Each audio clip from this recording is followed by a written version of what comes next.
Picturean nyo muna. Kasama sila Sterapi. Sterapi ang yung... Video ano na lang po. Picture mo na tanda. Come here. Masyado ka maraming friends dyan. Mamaya ka. Mamaya ka.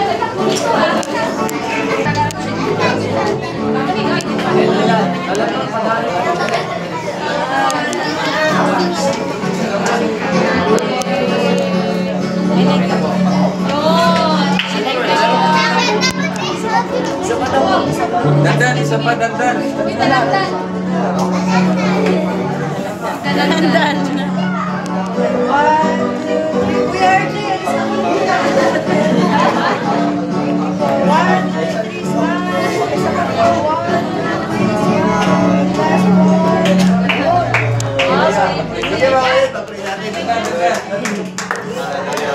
Oh, dakilang Diyos, Ama Banal sa langit, salamat sa kabutihan mo sa aming mga buhay, lalo sa pagkakataong ito. Salamat po, Panginoon, maging sa buhay ni Pastor Randon, Panginoon. Salamat sa karawan na binigay mo sa kanya sa maraming mga araw, taon na siya iningatan mo. Naniniwala po kami kasabay ng aming kaibigan sa mga susunod pang mga taon ng buhay na ibibigay mo sa kanya, lalo mo siyang pagpapalain, lalo mo siyang pakikitaan ng mga dakilang bagay na ikagagalak ng puso niya, Panginoon. O Diyos, dalangin namin ang patuloy na maraming birthday na ibibigay mo sa kanya, Panginoon. Dagdag na buhay, Panginoon, na siya po'y lalo mong magagamit, lalo siya makapaglilingkod sa iyo, Panginoon. I-bless mo po siya, maayos na kondisyon ng kalusugan. Lord, masayang pamilya, Panginoon, na kasama niya, Panginoon, na naglilingkod sa iyo. Bless mo si Pastor Randon, sa mga kahilingan niya sa iyo, hindi man namin ito alam, pero alam mo ito, Panginoon. Lord, katagpuin ito sa kanyang buhay. Maraming salamat, O Diyos, binabalik namin sa iyo ang kapurihan, kapasalamatan sa pagkatigay mabuti sa aming mga buhay, mabuti sa buhay ni Pastor Randon. Salamat po sa pangalan ni Jesus. Amen!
Salamat po sa mga naghanda. Bless mo po lahat sa pangalan ni Jesus. Amen! Asay, ayaw ka na. Senior. Okay lang yun.